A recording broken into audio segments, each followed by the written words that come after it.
Told you we'd be here. Yes, you did. In San Diego. Nice. Dude, again, I'm going to sing your praises. I know every time throughout the years, you just upped the game. You're in the new Top Gun movie. I know. When did it dawn on you? When did you realize, like, okay, I'm really doing this. I'm Rooster. I think it was probably Tom and I did a camera test before we ever started filming, and that was the first time he saw me in full kind of hair and makeup, and I had my flight suit on, and he shook my hand, and even seeing Tom in his flight suit for the first time, and he just took one look at me. He's like, "Oh my God!" He's like, "You look so much like, Meg and Anthony's kid. You could 100% be his kid." So I think right off the bat, that's especially for the audience, being able for me to physically look like Goose is just going to go a long way.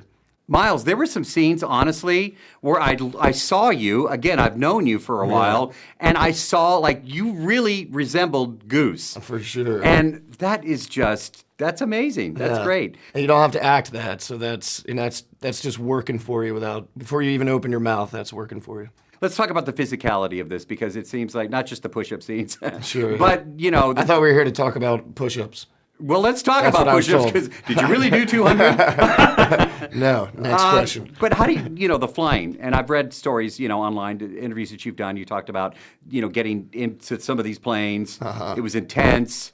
Let's talk a little bit about that. Okay, sure. So Tom he was very detail-oriented, shocking. And he came up with a boot camp for all of us, and the flying was so necessary for us we were training for months and months before we ever started filming, and it takes that amount of time kind of escalating in planes. We started out with a Cessna, and then we went to a 300X kind of aerobatics plane, then L-39, then finally into the F-18s.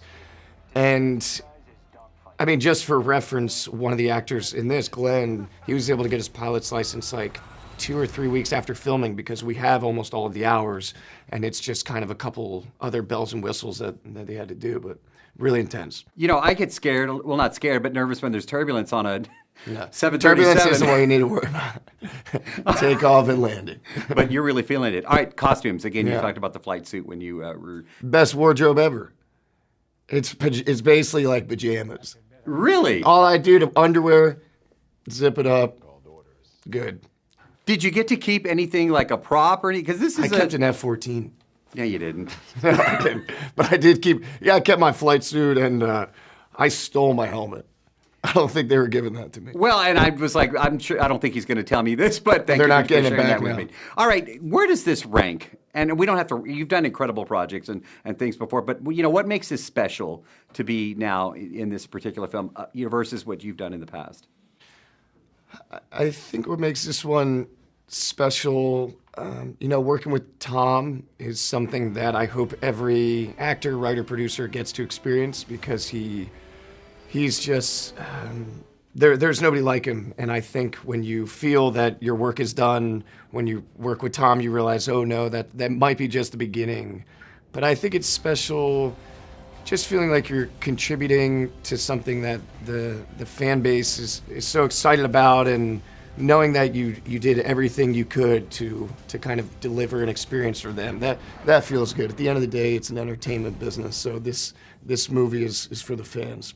Ever since you and I met at 21 and over at the Saddle Ranch House, that was a long night. But no, you've always been great to me and to us, everybody watching, and this is no exception. So I really appreciate it. Appreciate it. Good to see you, brother. Thanks, Seriously, man. great job. Oh, thanks, dude.